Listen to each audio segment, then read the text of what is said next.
Hi everyone! Summer is coming, and with it a lot of free time, we love to go sunbathing and drink some cold beverages. But somehow there are some people pretty easy to get diarrhea during this time, and according to Chinese medicine theory, there actually are some mysterious mechanism in our body. It's an intelligence from our ancestors over 5,000 years ago. Let's welcome our teacher Greg from Los Angeles to unveil these mysteries for us. Hi.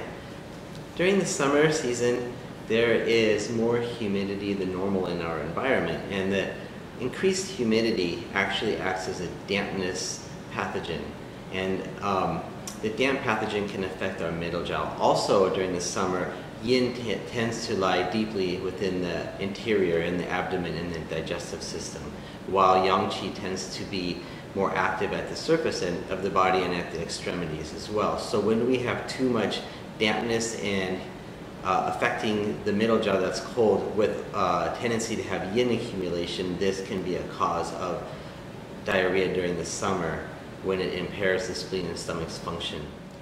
So, how can we prevent from too much dampness?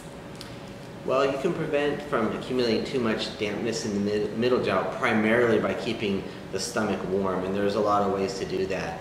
One of the best ways to do that is to consume foods that are warming. Not just food that's warm in terms of temperature, like a hot sandwich, for example, but foods that have a warming quality to it, like ginger.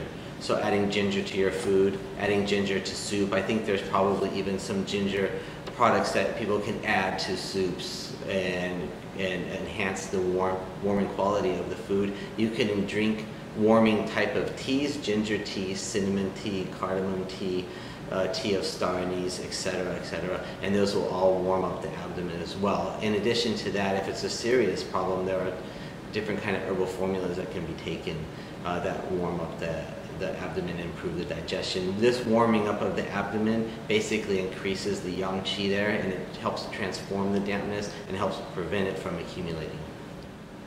How can we use 5-element theory during summer season?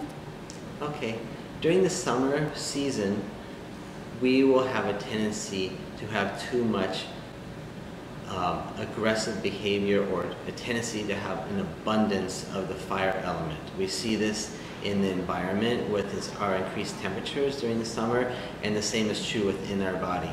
So when we have too much fire and excess of the fire element can disrupt some of the other organs in the body as well, or some of the other systems in the body as well. So when we have too much fire, one of the first things that can happen is it can overact onto the metal element, causing some kind of disease pattern. This happens either because of the fire element being too strong and too aggressive and going along its natural course of overacting onto the metal, or because a person naturally has a weak metal element inside of their body, and then the fire can take advantage of that. Another thing that occurs during the summer months in the 5-element theory is that the water will naturally be at its weakest while the fire is naturally at its strongest. So we can address this opportunity to nourish and strengthen the water element during the summer season. What kind of other disease will commonly occur during the summer?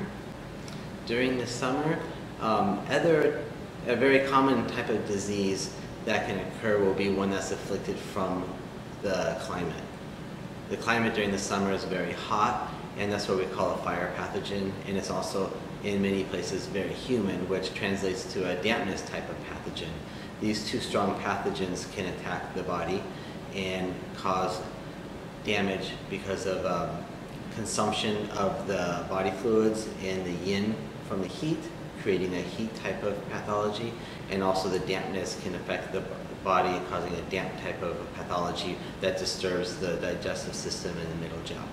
So we have some different varieties on how these patterns actually affect different people.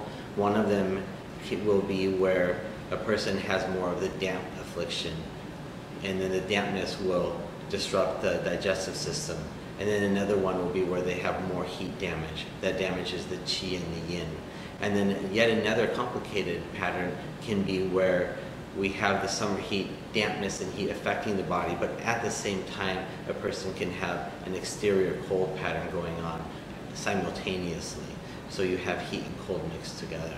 So it actually can be a kind of a complicated patterns going on during the summer, and we have to differentiate all of the symptoms going on for the patient to pick out how to do the best treatment method, and there's several formulas to do that with. One of the very commonly used formulas is called the Qingshu Ichitang. The English name for that is astragalus and atractylodes combination. This one is used to help clear the summer heat, help transform the dampness, and it also helps to normalize the digestive system that's been impaired by the dampness. Another formula is called the Xiangruyin, or the Astolfia combination, or Astolfia formula, and this one helps to remedy the middle gel that's been inhibited by the dampness, while at the same time release the exterior to harmonize this conflict between the exterior, interior, and the heat.